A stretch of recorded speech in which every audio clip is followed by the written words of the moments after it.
Okay, friends, once again, welcome back. And very good afternoon to everybody.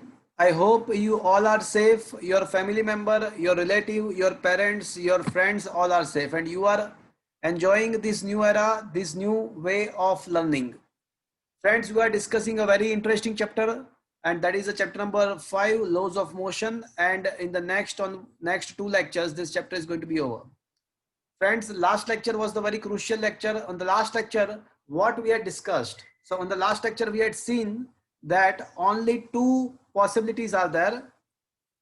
Either the object can be in the equilibrium or it cannot be in the equilibrium. दो चीज ही हो सकती है, या तो object equilibrium में होगा या फिर नहीं होगा. At the rest state and a motion with a constant velocity, ये दोनों चीज at rest and constant velocity के साथ मोशन होना, ये दोनों चीज जो है वो क्या है फ्रेंड्स, कोई बताएगा मुझे? इक्विलिब्रियम स्टेट में, मतलब वो ये दोनों इक्विलिब्रियम स्टेट है.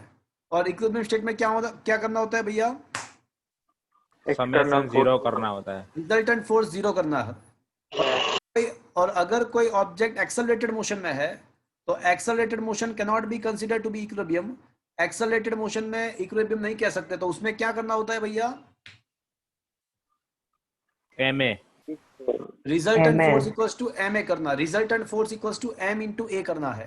तो आपको ये चीज पता है, उसके बेस पे मैंने 3-4 न्यूमेरिकल्स आपको डिस्कस करवाए थे, हमने डिस्कस किए थे. तो आज का जो लेक्चर है वो हम ये चीज तो हमारे माइंड में रखेंगे ही कि इक्विलिब्रियम क्या है, इक्विलिब्रियम क्या नहीं है, वो तो हमको पता ही है. But apart from that, today's lecture is based on the friction. आज का पूरा जो लेक्चर है वो हम फ्रिक्शन के बारे में सोचेंगे. तो हमको थोड़ा बहुत रफ आइडिया है कि फ्रिक्शन क्या है. तो फ्रिक्शन आपको पता है कि आप चाहे कितने भी स्मूथ सरफेस देख लो, चाहे आप देखते हो कि आपको सरफेस फील होता है कि बहुत स्मूथ है, but when you see this smooth surface by a very high resolution microscope, जब आप कोई भी स्मूथ सरफेस को माइक्रोस्कोप के द्वारा देखते हो तो आपको डेफिनेटली वहां पे थोड़ा रफनेस मिलेगा, वहां पे रिजिस एंड वैलीज आपको मिलेगा, रिजिस एंड वैलीज आपको मिलेगा, रफनेस मिलेगा.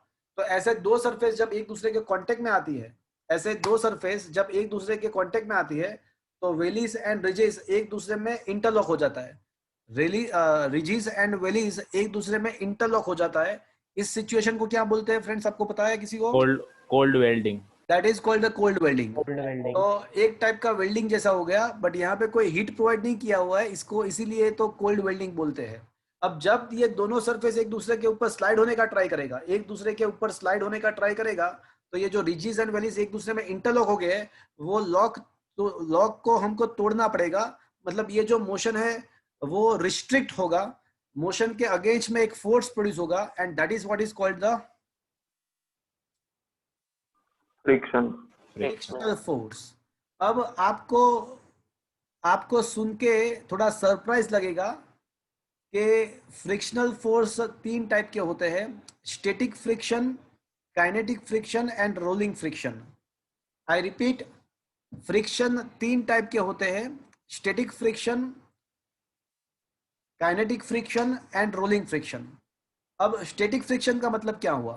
तो कोई ऑब्जेक्ट जब एट द रेस्ट, मतलब रेस्ट पे है, उसके मोशन में नहीं है, in this kind of situation also the friction can be possible.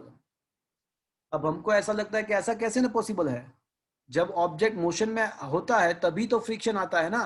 तो क्या वो एट द रेस्ट है तब भी मोशन, तब if the object is at the rest then also the friction is present? Yes, it is present. How I will explain you. But this friction, when the object is at the rest and still the friction is there, and that kind of friction is known as a static friction. तो मैं ये सबसे पहले मैं आज आपको पहले static friction में आपको एक्सप्लेन करूंगा, उसके बाद मैं आपको काइनेटिक फ्रिक्शन आपको एक्सप्लेन करूंगा, और उसके बाद रोलिंग फ्रिक्शन में आपको एक्सप्लेन करूंगा. तो ये पूरा फ्रिक्शन का टॉपिक, आज का पूरा जो लेक्चर है वो फ्रिक्शन के बेस पे है. Is that clear to you friends? Yes sir. तो सबसे पहले हम स्टैटिक फ्रिक्शन के बारे में कुछ सोचने का ट्राई करते हैं, समझने का ट्राई करते हैं. So for that I am going to share the white board. So ये रहा आपके सामने व्हाइट बोर्ड। तो क्या आपके मोबाइल के स्क्रीन पे व्हाइट बोर्ड आ गया friends? Yes sir. Yes, sir. Okay, so अभी हमारा जो टारगेट है वो क्या है भैया? Frictional static force. Friction. Particularly अभी हम क्या डिस्कस करने वाले हैं? Static friction. Static friction. Static friction. Okay, so now नाम से तो ऐसा लग रहा है कि ऑब्जेक्ट स्टेशनरी स्टेट में है और फ्रिक्शन प्रोड्यूस हो रहा है, बट वो माइंड के साथ सेट नहीं हो रहा है। हमको ऐसा लगता है कि भाई ऑब्जेक्ट स्टेशनरी स्टेट में है तो उसमें कहाँ से फ्रिक्शन आएगा, हमको ऐसा लग रहा है। बट मैं अभी आपको प्रूव करके देता हूँ कि ऑब्जेक्ट स्टेशनरी होता है, so on that circumstances also a friction में पॉसिबल। क्यों? अभी मैं आपको समझा रहा हूँ, आपको दिखा रहा हूँ। आप थोड़ा समझने का ट्राई करना, मैं जो बोल रहा हूँ उसको सोचने का ट्राई करना। अज्यूम कर लेते हैं कि ये जो सरफेस है वो अर्थ सरफेस है। चलो ये अर्थ सरफेस है और उसके ऊपर एक ऑब्जेक्ट को मैंने रखा हुआ है। Assume that this is the object residing stationary on this surface of the earth. चलो, तो क्या ये आपने देखा?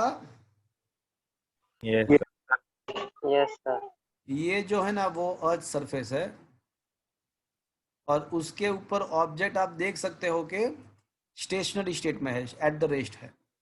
चलो, आपको पता है कि इसके ऊपर दो फोर्स तो लगेंगे ही लगेंगे। कोई मुझे बताएगा कौन कौन से दो फोर्स उसके ऊपर लगेंगे?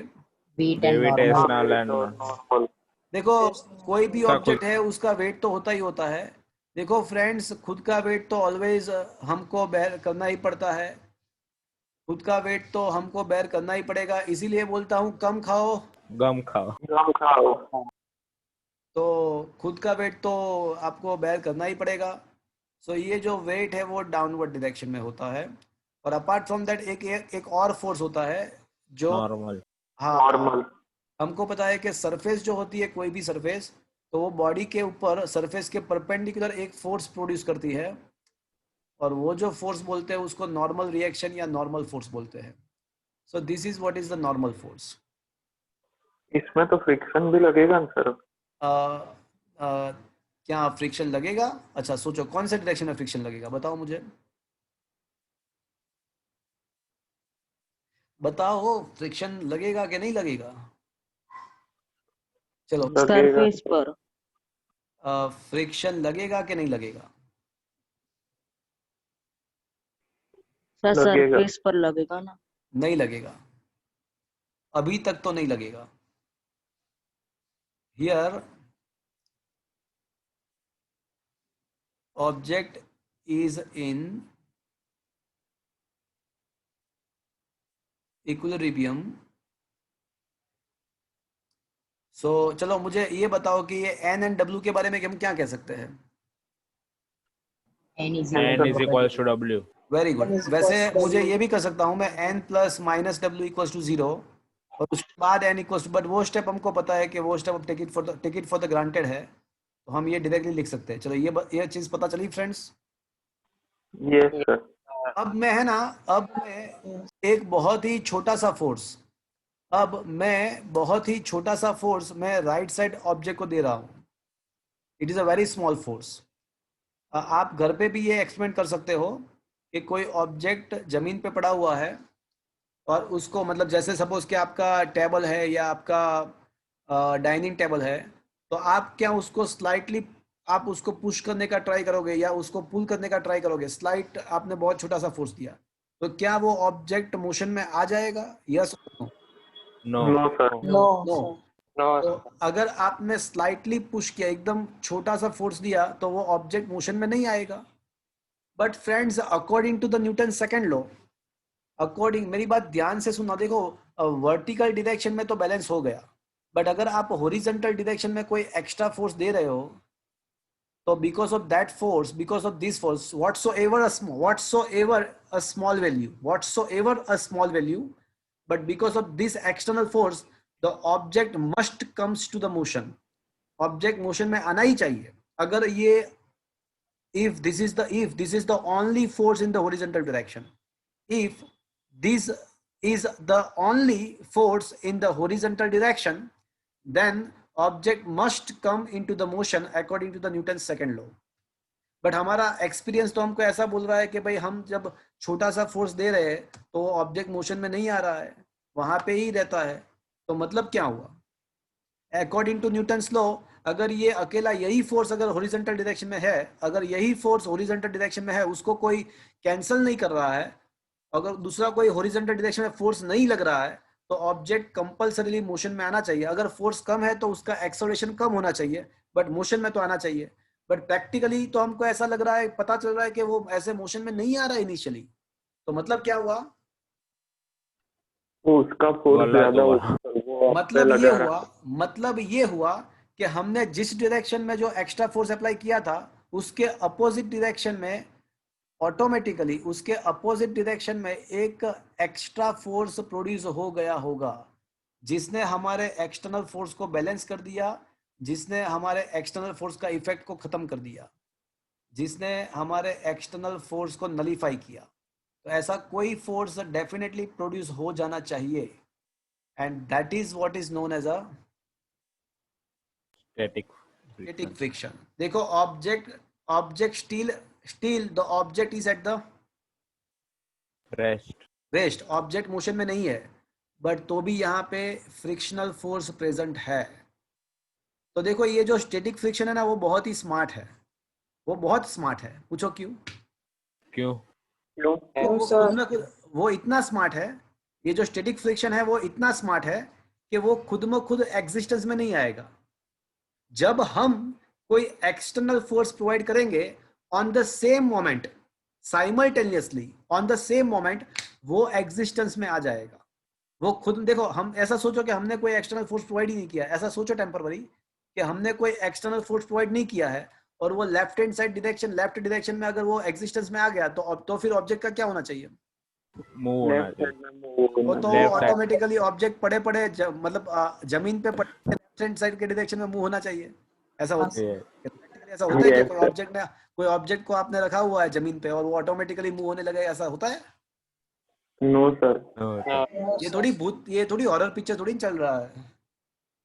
तो ऐसा तो होता नहीं है. मतलब क्या हुआ? मतलब ये हुआ कि ये जो स्टैटिक फ्रिक्शन है वो स्मार्ट है. क्यों स्मार्ट है? वो जब हम एक्सटर्नल फोर्स प्रोवाइड करेंगे ऑन द सेम मोमेंट वो एग्जिस्टेंस में आएगा, otherwise it will not be there. तो फ्रेंड्स, स्टैटिक फ्रिक्शन जो है वो स्मार्ट है. It will comes into the existence, it will come into the existence only when we provide the external force. And it is not just a smart, it is a very smart, very smart. वो smart नहीं है, very smart है. पूछो क्यों? क्योंकि, हाँ बताओ, कोई बोलेगा? नो सर, आप ही बताओ. हाँ मैं बता देता हूँ आपको. उसकी स्मार्टनेस तो आपको पता चल गया ना, उसका स्मार्टनेस क्या है वो तो आपको पता चल गया ना. Yes sir. उसकी स्मार्टनेस ऐसी है कि वो कब एग्जिस्टेंस में आएगा? जब हम कोई external on the same time, on the simultaneously, at the same time it will comes into the existence, otherwise it will not be there. So it is a smart. And number 2, देखो आप experiment, आपका experiment चालू है अभी. आपके घर में dining table है, उसको आपने स्लाइटली पुल करने का ट्राई किया, बट डाइनिंग टेबल मोशन में नहीं आया. अब आप थोड़ा और फोर्स बढ़ाओ, मतलब थोड़ा ही और बढ़ाओ, तो क्या डाइनिंग टेबल मोशन में आ जाएगा? नहीं, अभी भी नहीं आ रहा है. उसका मतलब क्या हुआ? उसका मतलब क्या? अभी भी आपने ना, मेरी बात सुनो. आपने ना पहले 2 न्यूटन का फोर्स अप्लाई किया, बट डाइनिंग टेबल मोशन में नहीं आया. इसका मतलब ऐसा हुआ कि फ्रिक्शनल फोर्स कितना होगा सामने के साइड? वो भी 2, हाँ वो भी उसका मैग्नीट्यूड भी 2 न्यूटन होगा. अब आपने 2 न्यूटन से बढ़ा के 5 न्यूटन अप्लाई किया force, but still the object is at the rest. अभी भी ऑब्जेक्ट एट द रेस्ट है. उसका मतलब ऐसा हुआ कि अब फ्रिक्शनल फोर्स कितना हो गया? 5. चलो अब आपने ग्रेजुअली फोर्स बढ़ाया, अब आपका 8 न्यूटन किया आपने एक्सटर्नल फोर्स 8 न्यूटन किया, बट अभी भी still the object is the rest. तो इसका मतलब ऐसा हुआ कि अब फ्रिक्शनल फोर्स का वैल्यू कितना हो गया? 8 8 न्यूटन। न्यूटन। देखा उसका स्मार्टनेस कैसा है? उसका स्मार्टनेस हम बड़े तो वो भी बड़े। हाँ, तो हम जितना एक्सटर्नल फोर्स बढ़ा रहे हैं तो वो भी उसका खुद का वैल्यू सेल्फ एडजस्ट करके वो भी बढ़ा रहा है। तो फ्रिक्शनल फोर्स, ये जो स्टैटिक फ्रिक्शन है ना, वो स्मार्ट है, smart, very smart. It is not only the smart, it is a very smart. उसका स्मार्टनेस ये है कि it is come into the existence only and only when we provide some external force, number one. And number two, its very smartness is when we keep on increasing our external force, when we keep on increasing our external force, simultaneously it will also increases. It is a self adjusting force, वो उसका खुद का value self adjust करते रहेगा। But वो smart है, very smart है, but very very smart नहीं है। वो वेरी वेरी स्मार्ट नहीं है। पूछो क्यों? क्यों?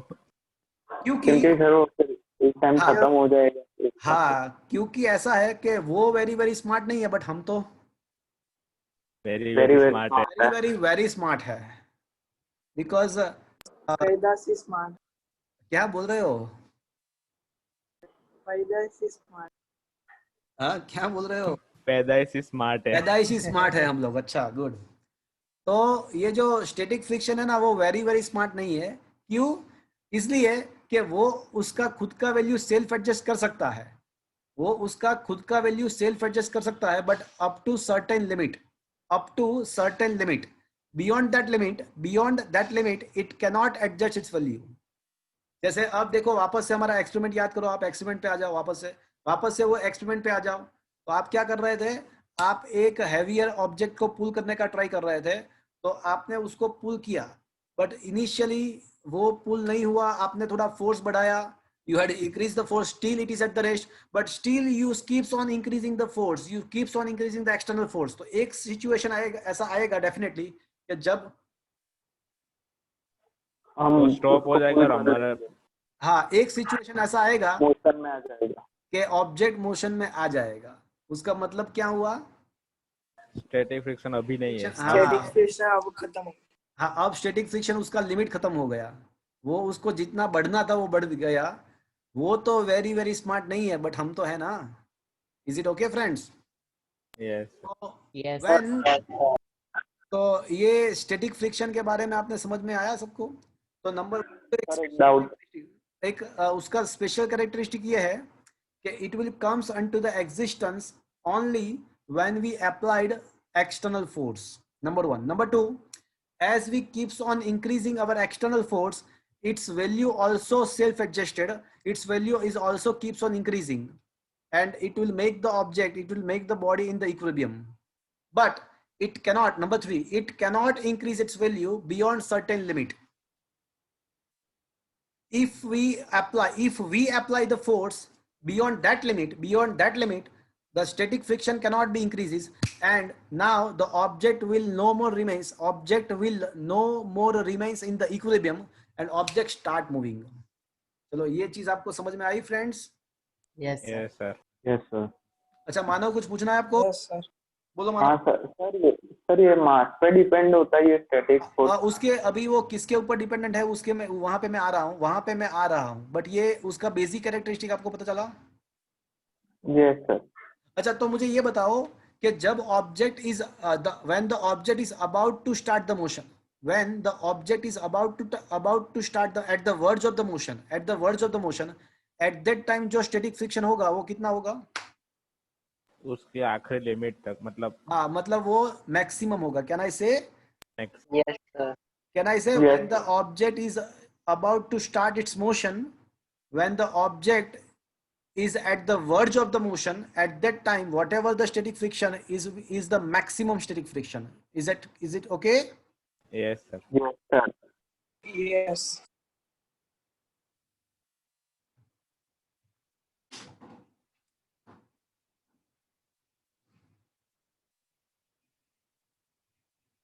Just a minute, friends. Yes sir.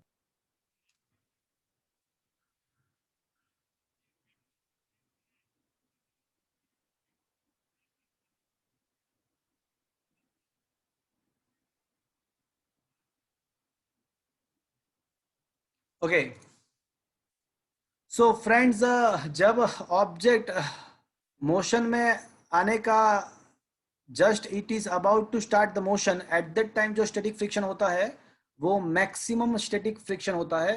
It is a limiting static friction, उसको लिमिटिंग स्टैटिक फ्रिक्शन भी बोल सकते हैं. चलो यहां तक आपको समझ में आया? Yes sir. Okay, Yes, sir. Yes, sir. अब experimental study shows that, friends, whenever physics में ऐसा लिखा हुआ है कि एक्सपेरिमेंटल स्टडी शोज दैट, तो वो चीज़ आपको वहाँ पे आपको एक्सेप्ट करना है, बिकॉज साइंटिस्ट लोगों ने एक्सपेरिमेंट के द्वारा ये कंक्लूजन्स निकाला होता है.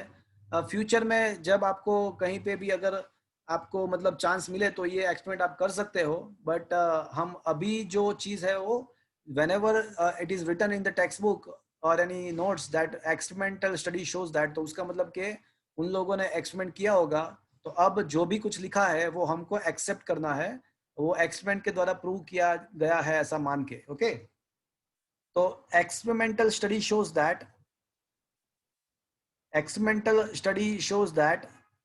Maximum static friction, number 1, maximum static friction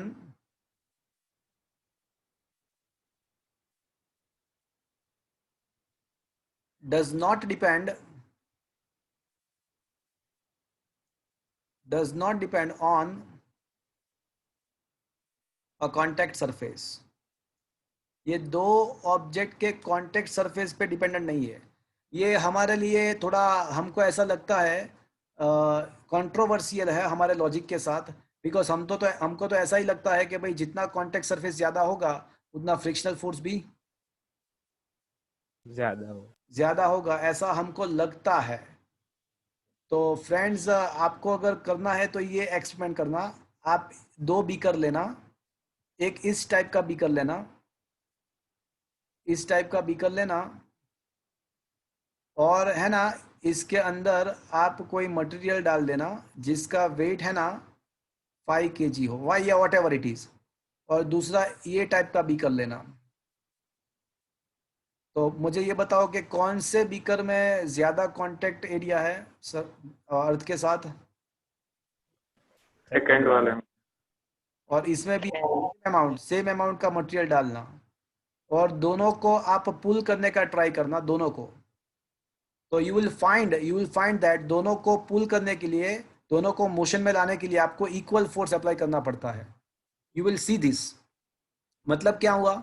दोनों को मोशन में लाने के लिए आपको इक्वल फोर्स अप्लाई करना पड़ता है. इसका मतलब क्या हुआ? देखो, मोशन में लाने के लिए आपको कब तक फोर्स अप्लाई करना पड़ता है? मैक्सिमम स्टैटिक फ्रिक्शन तक. Am I right friends? Yes, yes sir. Sir. दोनों केस में, चाहे एक का कॉन्टेक्ट एरिया कम है दूसरे का ज्यादा है, बट दोनों केस में हमको जो फोर्स प्रोवाइड करना पड़ा वो सेम ही है. इसका मतलब क्या हुआ? ये जो मैक्सिमम स्टैटिक फ्रिक्शन है वो कॉन्टेक्ट के ऊपर, कॉन्टेक्ट एरिया के ऊपर डिपेंड नहीं रहता है. ये एक्सपेरिमेंटली प्रूव हो सकता है. Is that clear to you friends? Yes, sir. And one more thing, वो भी आपको एक्सेप्ट करना है कि ये जो एफएस मैक्सिमम है, मैक्सिमम स्टैटिक फ्रिक्शन जो है वो नॉर्मल रिएक्शन के डायरेक्टली प्रोपोर्शन पे है. कहाँ से आया? वो एक्सपेरिमेंटली आया. ये एक्सपेरिमेंटली आया. एंड ये जो 2 रूल्स है उसको लॉज ऑफ फ्रिक्शन बोलते हैं और रूल्स ऑफ फ्रिक्शन बोलते हैं. अगर आपको कोई ऐसा बोले कि what are the laws of the static friction, तो आपको ये 2 चीज लिखनी है कि maximum static friction does not depend on the contact area between the two surface, and number 2, maximum static friction depends on the directly proportional to the normal. देखो friends, मैं ये मैक्सिमम स्टैटिक फ्रिक्शन की बात कर रहा हूँ, मैं static friction की बात नहीं कर रहा हूँ. स्टैटिक फ्रिक्शन का तो वैल्यू कहाँ से कहाँ पे वेरी होता है? वो 0 से स्टार्ट करके कहाँ तक हो जाता? मैक्सिमम. देखो, स्टैटिक फ्रिक्शन क्या है? वो तो 0 से स्टार्ट करके मैक्सिमम तक उसका जो वैल्यू चेंज होता है उसको स्टैटिक फ्रिक्शन बोलते हैं. और जो मैक्सिमम है वो अलग है. वो जब ऑब्जेक्ट मोशन में आने का, जब eight the verge of the motion होता है ऑब्जेक्ट, एट दैट टाइम जो होता है वो मैक्सिमम स्टैटिक फ्रिक्शन है. और ये मैं जो रूल बता रहा हूँ वो मैक्सिमम स्टैटिक फ्रिक्शन के बारे में है. अब आपको ये चीज क्लियर हो गया ना कि स्टैटिक फ्रिक्शन अलग है और मैक्सिमम स्टैटिक फ्रिक्शन अलग है. स्टैटिक फ्रिक्शन क्या है? तो वो जो इंक्रीज होता है जीरो से लेके, वो सेल्फ एडजस्ट होता है, वो स्टैटिक फ्रिक्शन है। और जब उसका जो लिमिट है, वो स्टैटिक फ्रिक्शन का जो लिमिट है, मैक्सिमम वैल्यू है, that is called the maximum static friction. And I am not telling that static friction dependent on the N, ऐसा मैं नहीं, नॉर्मल फोर्स में ऐसा नहीं बता रहा हूँ। Fs प्रोपोर्शनल टू n, ऐसा मैं नहीं बोल रहा हूँ। मैं बोल रहा हूँ Fs maximum proportional to the normal force. क्या ये बात आपको समझ में आया friends? Yes, sir. Yes, sir. तो ये दोनों चीज आपको एक्सेप्ट करना है, ये एक्सपेरिमेंटल स्टडी से पता चली है। और यहाँ पे मैं प्रोपोर्शनलिटी साइन को अगर रिमूव करूंगा तो यहाँ पे एक कांस्टेंट मिलेगा मुझे, and that constant is known as a coefficient of a static friction. इसको coefficient of a static friction बोलते हैं। फ्रेंड्स, सीधी सी बात है, एक बच्चे ने मुझे पूछा था कि सर क्या ये मैक्सिमम स्टैटिक फ्रिक्शन वो वेट के ऊपर डिपेंडेंट है? तो वो वेट के ऊपर डिपेंडेंट होगा। क्यों होगा? बिकॉज ये जो मैक्सिमम स्टैटिक फ्रिक्शन जो है वो किसके ऊपर डिपेंडेंट है? नॉर्मल फोर्स के ऊपर डिपेंडेंट है। M I right friends? और यस सर। यहाँ पे जो नॉर्मल फोर्स है वो कितना है? देखो तो मेरे पास ये इक्वेशन नंबर 1 के ऊपर से आप देख सकते हो कि नॉर्मल फोर्स कितना होता है, वेट जितना। तो क्या मैं ऐसा कह सकता हूँ कि for particularly in this case, in this particular example which I had taught you, which I had given you, for that particular example I can say the maximum static friction is depend on the weight। मतलब इसका मतलब ऐसा हुआ कि heavier object को आपको motion में लाना है तो आपको ज्यादा फोर्स लगाना पड़ेगा, लाइटर ऑब्जेक्ट को मोशन में लाना है तो आपको कम फोर्स लगाना पड़ेगा। वो क्यों ऐसा, वो आपको अब पता चला ऐसा क्यों हो रहा है? Yes sir. Yes, sir. Yes, sir. Friends, sir एक डाउट। हाँ बोलो। सर तो अगर हम वो 5 kg के कोई ऐसा मतलब राउंड शेप का कोई ऑब्जेक्ट हो तो उसमें तो कम नहीं लगता फ्रिक्शन स्टैटिक, मतलब उसको मोशन में लाने के लिए? नहीं, क्या बात कर रहे हो? मुझे फिर से बोलो आप। आई एम पर नॉट। जैसा कि बॉल है तो उसमें हम थोड़ा सा भी फोर्स अप्लाई करेंगे तो वो चलना शुरू, तो उसमें स्टैटिक फ्रिक्शन नहीं देखो, होता। जब बॉल है ना, वो रोलिंग फ्रिक्शन की बात है, वहां पे देखो उसको उसको भूल जाओ। Rolling friction is the least. वो रोल करने की बॉल हो ना, उसका रोटेशनल मोशन होता है, वो मोशन में नहीं आता है। तो वो टॉपिक अलग ही है। वो रोलिंग प्रोसेस पूरा अलग है, उसका काम पूरा अलग है। वो स्टैटिक या काइनेटिक के साथ उसको लिंक नहीं कर सकते। बॉल को भूल जाओ, वो अलग चीज है। और बताओ चलो। Sir, पर the वो round कॉन्टेक्ट बोला सर, this वाले कॉन्टेक्ट सरफेस, क्या बोल रहे हो? वो कॉन्टेक्ट सरफेस का बोला ना, तो उसमें कम कॉन्टेक्ट सरफेस होगा ना उसका नहीं, बॉल मैं का वैसे मतलब। मैं ये बोल रहा हूँ कि बॉल का जो मोशन है ना, वो मोशन ही अलग टाइप का है। ये जो मोशन है वो स्ट्रेट मोशन है। ये जो मोशन है ना, उसको लीनियर मोशन बोलते हैं। और बॉल जो करेगा वो रोटेशनल मोशन करेगा। तो रोटेशनल मोशन में स्टैटिक फ्रिक्शन आएगा ही नहीं पिक्चर में। वो फ्रिक्शन, वो type of the friction he change हो जाएगा। That will be a rolling friction. मैं ऐसा बोल रहा हूँ आपको। ओके। बॉल है ना, वो तो रोल करेगा, ऐसे रोलिंग प्रोसेस होगा उसका। तो वो तो आएगा ही नहीं पिक्चर में। और दूसरी बात, हमने यहाँ पे दोनों ऑब्जेक्ट है ना, उसका मटेरियल सेम रखा हुआ है। दोनों ऑब्जेक्ट का मटेरियल सेम रखा हुआ है। अगर आप मटेरियल चेंज कर दोगे तो डेफिनेटली फ्रिक्शनल फोर्स चेंज हो जाएगा। क्यों? Because of this mu. तो ये जो coefficient of the static friction होता है ना, वो दो चीज के ऊपर डिपेंडेंट होते हैं बेसिकली। वो है ना, वो that is depend on the type of materials which are in contact, which are in a contact। ये जो कॉन्टेक्ट सरफेस है उसके ऊपर डिपेंडेंट है। तो ये एरिया, हम ऐसा मान के चलेंगे कि हमने ये दोनों ऑब्जेक्ट का जो कॉन्टेक्ट एरिया है वो दोनों, मतलब ऑब्जेक्ट एक ही टाइप का है, दोनों ग्लास या दोनों सेम मटेरियल के वेसल्स है। अदरवाइज तो ऑब्वियसली, अदरवाइज तो फ्रिक्शनल फोर्स चेंज हो जाएगा भैया। और दूसरा, that is also depend on somehow, it is also depend on the temperature. Because अगर टेम्परेचर आप वेराई करते हो तो मटेरियल का कैरेक्टरिस्टिक भी वेराई होता है। जैसे आप ऑयल है या कोई कोई भी फ्लूइड, तो उसका टेम्परेचर जब आप इंक्रीज करते हो ना तो उसका स्टिकीनेस कम हो जाता है। तो उसके द्वारा प्रोड्यूस होने वाला फ्रिक्शन भी कम हो जाएगा। तो टेम्परेचर के ऊपर भी एक coefficient of the static friction dependent है। तो coefficient of the static friction is depend basically on the two parameters, it is depend on the type of surfaces which are in the contact, मतलब contact surface के type पे ऊपर dependent है, और वो थोड़ा बहुत टेम्परेचर के भी ऊपर डिपेंडेंट है। और बताओ फ्रेंड्स, मैं ये जो स्टैटिक फ्रिक्शन है, coefficient of static friction, it is I can say it is a ratio of a maximum static friction upon normal force। तो ये फोर्स अपॉन फोर्स, तो उसका यूनिट क्या आएगा? न्यूमरेटर में भी फोर्स है, डिनोमिनेटर भी फोर्स है, तो उसका यूनिट क्या आएगा? Unit less। तो ये जो coefficient of the static friction unit less होता है, it is a unit less. Friends, जिसका सरफेस ज्यादा रफ है, जिसका सरफेस ज्यादा रफ होता है, उसका म्यू मतलब static friction coefficient of the static friction ज्यादा होता है। जिसका सरफेस स्मूथ होता है, उसका static coefficient of static friction कम होता है। उसका वैल्यू जो है ना, वो 0.01 से शुरू करके 1.5 तक हो सकता है। उसका यूनिट नहीं होता है, यूनिट लेस होता है। स्मूदर सरफेस के लिए coefficient of the static friction कम होता है, रफ सरफेस के लिए कोएफिशिएंट ऑफ स्टैटिक फ्रिक्शन ज्यादा होता है। Het Prajapati, you want to ask anything? Het? Yes sir। हाँ बोलो सर बोलो बोलो। इसकी वैल्यू मुझे पूछनी थी, वो पता चल गया। हाँ हाँ, so if you want to coefficient की आस्क एनी वैल्यू क्वेश्चन, देखो मेरी बात सुनो, आपको अगर कोई क्वेश्चन रेज होता है तो एक बार पूरा टॉपिक खत्म होने दो, तो यू विल बी गेटिंग, मतलब पॉसिबल है कि आपका आंसर भी मिल जाए। और मुझे आप जब ये हैंड रेज करते हो तो यहाँ पे मुझे थोड़ा डिस्टर्ब होता है, तो टॉपिक खत्म होने के बाद आप डेफिनेटली आप डायरेक्टली पूछ सकते हो मुझे, without you need not to raise the hand as well, आप डायरेक्टली मुझे पूछ सकते हो। Okay, but let me complete the topic. Okay,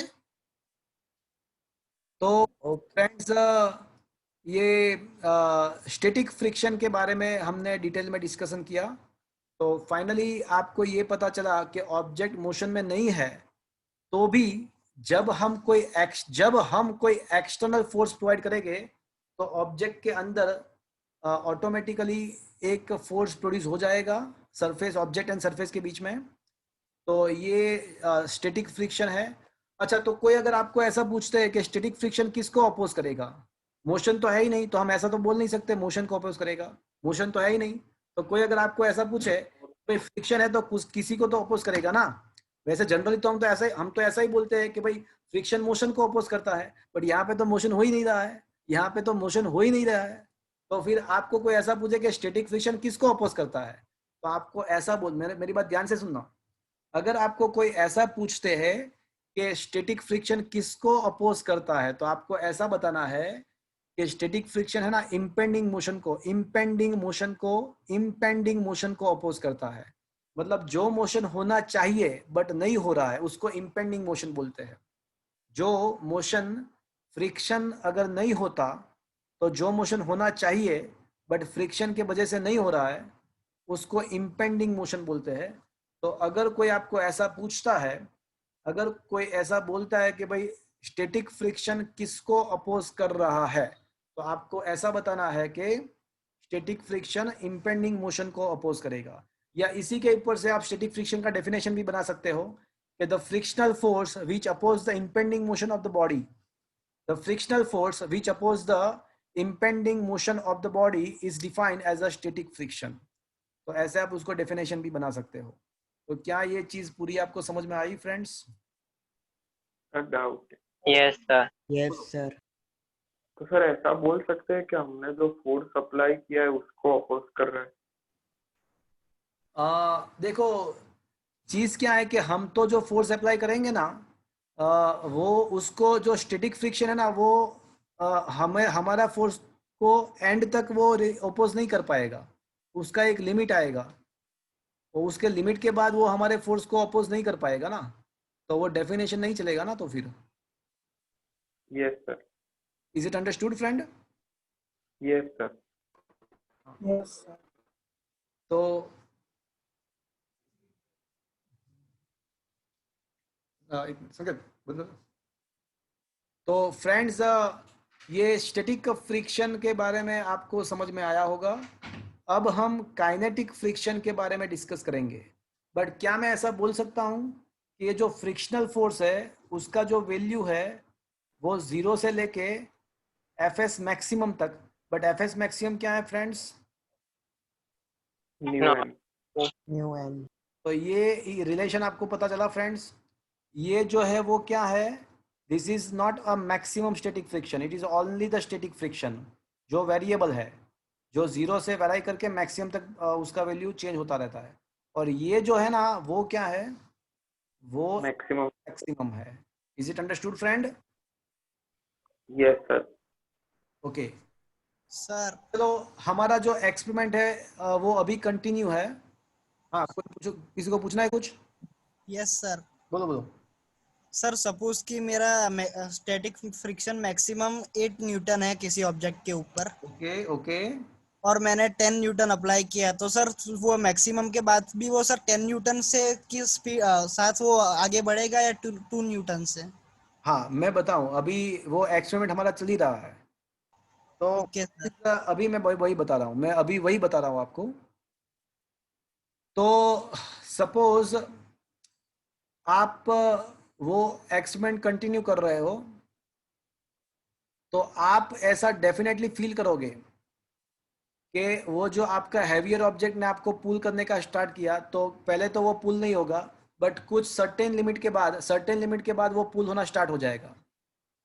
but friends, आपने डेफिनेटली ऐसा देखा होगा कि अब वो ऑब्जेक्ट को मोशन में लाने के लिए आपको जो फोर्स प्रोवाइड करना पड़ा था, ऑब्जेक्ट को मोशन में लाने के लिए आपको जो फोर्स प्रोवाइड करना पड़ा था, अब आप उससे थोड़ा कम फोर्स प्रोवाइड करोगे तो भी चलेगा, तो भी ऑब्जेक्ट मोशन में रहेगा। M I right friends?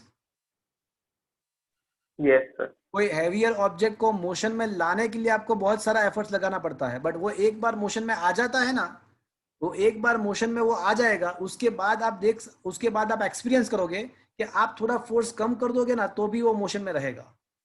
आपने ऐसा फील किया होगा। Am I right friends? Yes. Yes sir. इसका मतलब क्या हुआ कि जब ऑब्जेक्ट मोशन में आ जाएगा, उसके बाद जो फ्रिक्शन होगा ऑब्जेक्ट के अंदर, ऑब्जेक्ट एंड सरफेस के बीच में, उसका वैल्यू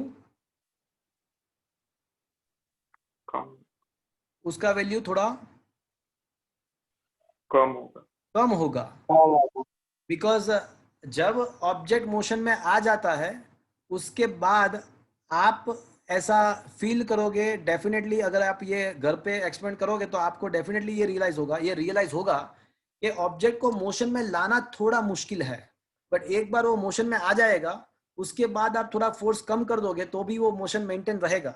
इसका मतलब ऐसा हुआ कि जब ऑब्जेक्ट मोशन में आ जाता है उसके बाद जो फ्रिक्शन का वैल्यू है वो कम हो गया है, इसको काइनेटिक फ्रिक्शन बोलते हैं। इसी को काइनेटिक फ्रिक्शन बोलते हैं। देखो, फ्रिक्शन तो है, बिकॉज अगर एक बार ऑब्जेक्ट मोशन में आने के बाद अगर आपने एक्सटर्नल फोर्स को रिलीव कर दिया, एक्सटर्नल फोर्स को निकाल दिया, तो वापस से क्या हो जाएगा?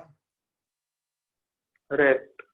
वापस से ऑब्जेक्ट एट द रेस्ट आ जाएगा। इसका मतलब कि फ्रिक्शन तो है, मोशन में आने के बाद भी फ्रिक्शन तो है। अगर फ्रिक्शन ही नहीं होता तो फिर क्या होता? तो आपने चाहे फोर्स प्रोवाइड करना बंद कर दिया तो भी ऑब्जेक्ट मोशन में रहता, अगर फ्रिक्शन नहीं होता तो। बट आप अगर एक्सटर्नल फोर्स रिलीव कर देते हो मोशन में आने के बाद, तो वापस से ऑब्जेक्ट एट द रेस्ट आ जाएगा। मतलब फ्रिक्शन तो है, बट उसका जो वैल्यू है वो थोड़ा अभी मैक्सिमम स्टैटिक फ्रिक्शन से उसका वैल्यू थोड़ा कम है, डिक्रीज हो जाता। थोड़ा कम है। तो फ्रेंड्स, हम ऐसा सोच सकते हैं कि भाई अभी जो क्वेश्चन पूछा उसका आंसर, कि भाई सपोज के मैक्सिमम स्टैटिक फ्रिक्शन अज्यूम कर लो कि 5 न्यूटन है, 5 न्यूटन, और मैंने है ना सपोज के 10 न्यूटन फोर्स प्रोवाइड कर दिया। तो जैसे ही मैं ग्रेजुअली मेरा फोर्स बढ़ाऊंगा, तो जैसे ही मेरा फोर्स 5 न्यूटन होगा, that is equals to the maximum static friction.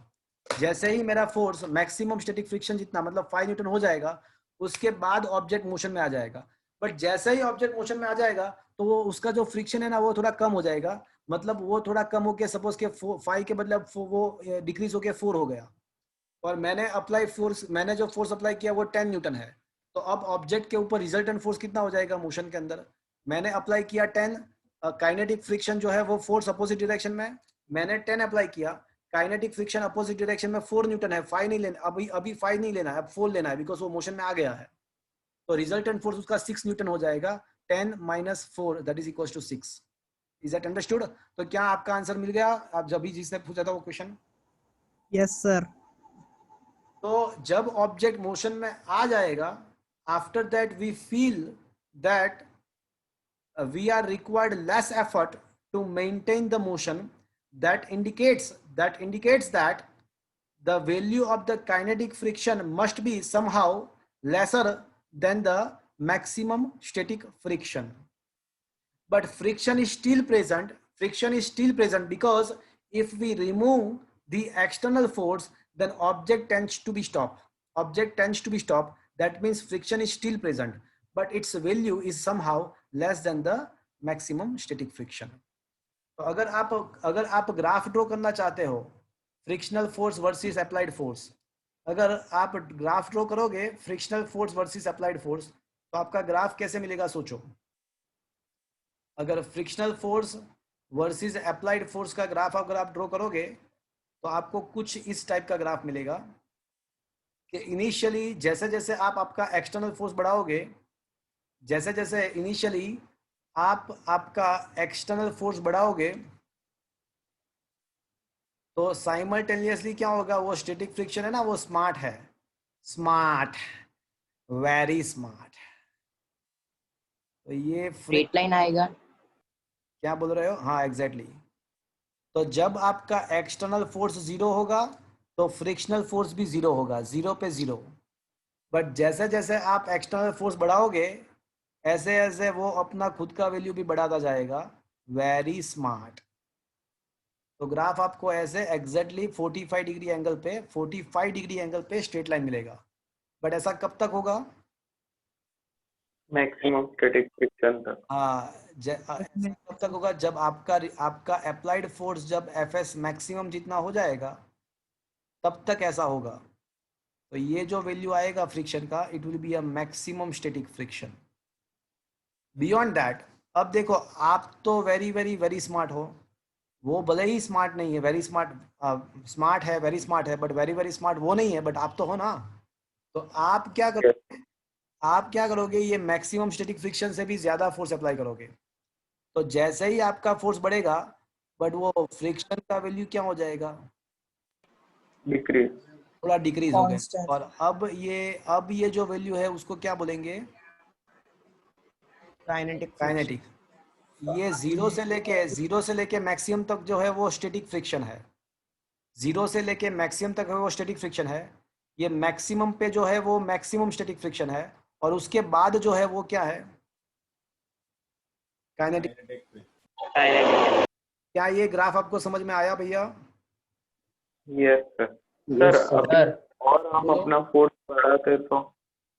हाँ मैं वही बता रहा हूँ, आप चाहे अपना फोर्स कितना भी बढ़ाओ, अब ये जो काइनेटिक फ्रिक्शन का वैल्यू जो होता है ना वो फिक्स्ड होता है, वो मैक्सिमम स्टैटिक फ्रिक्शन से कम होता है, बट जो वो होता है वो फिक्स्ड होता है।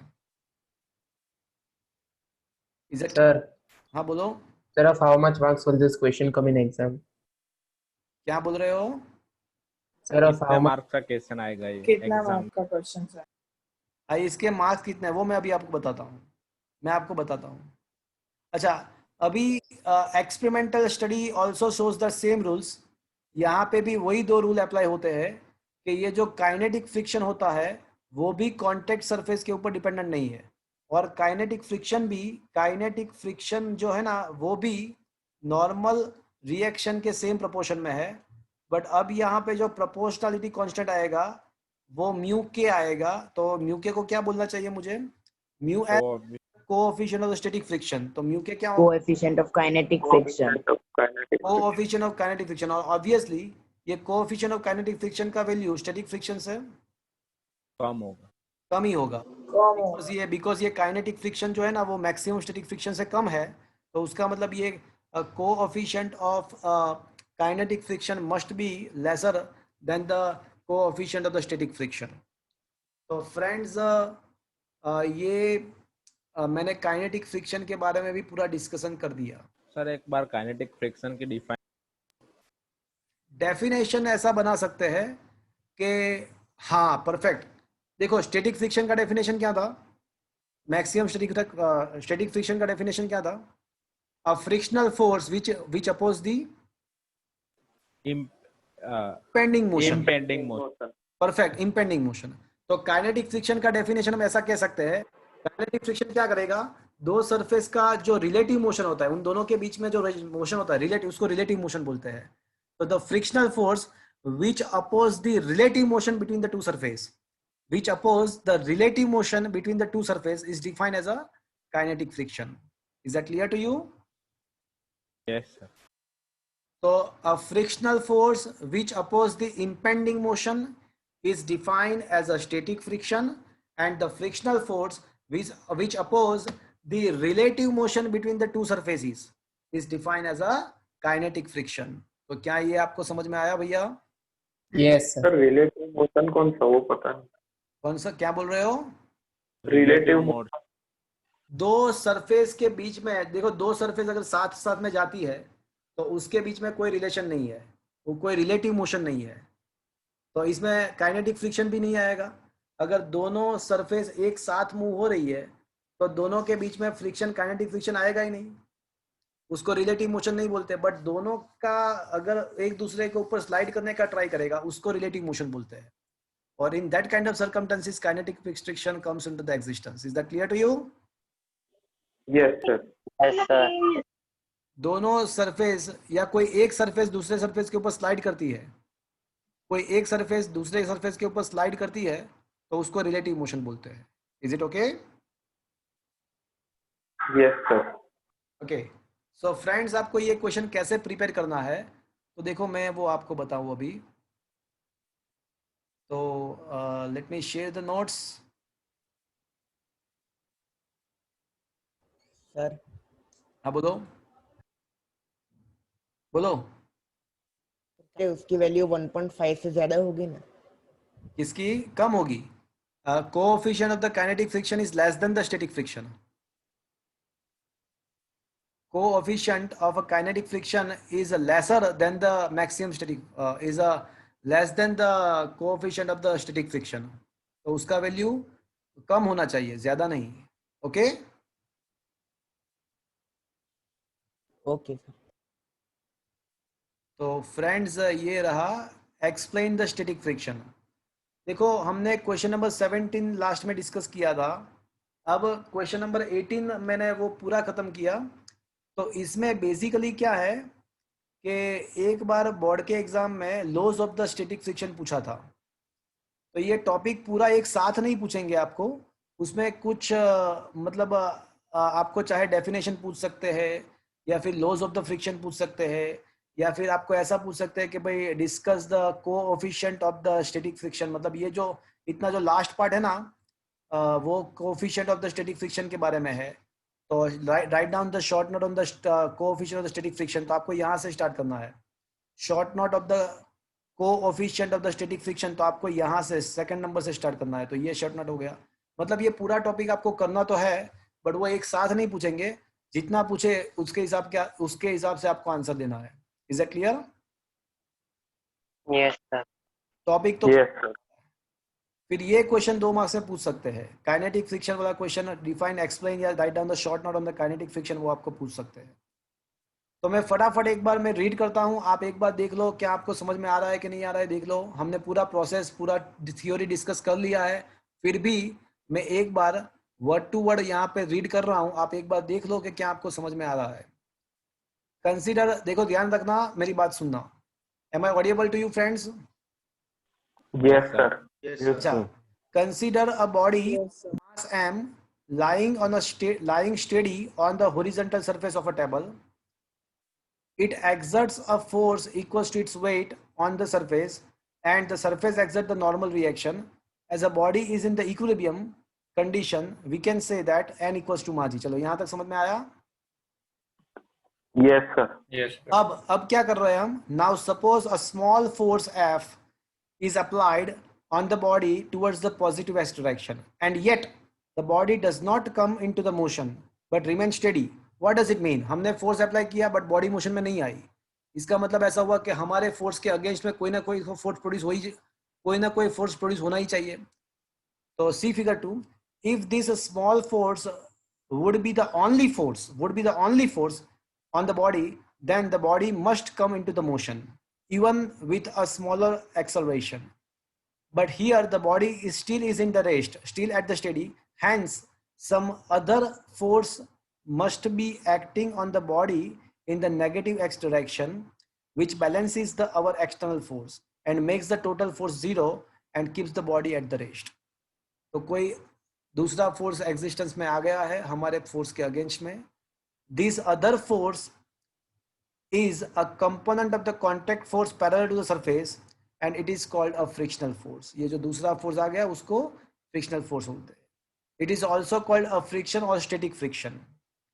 Static friction does not exist by itself. Smart. वो खुद existence में नहीं आएगा.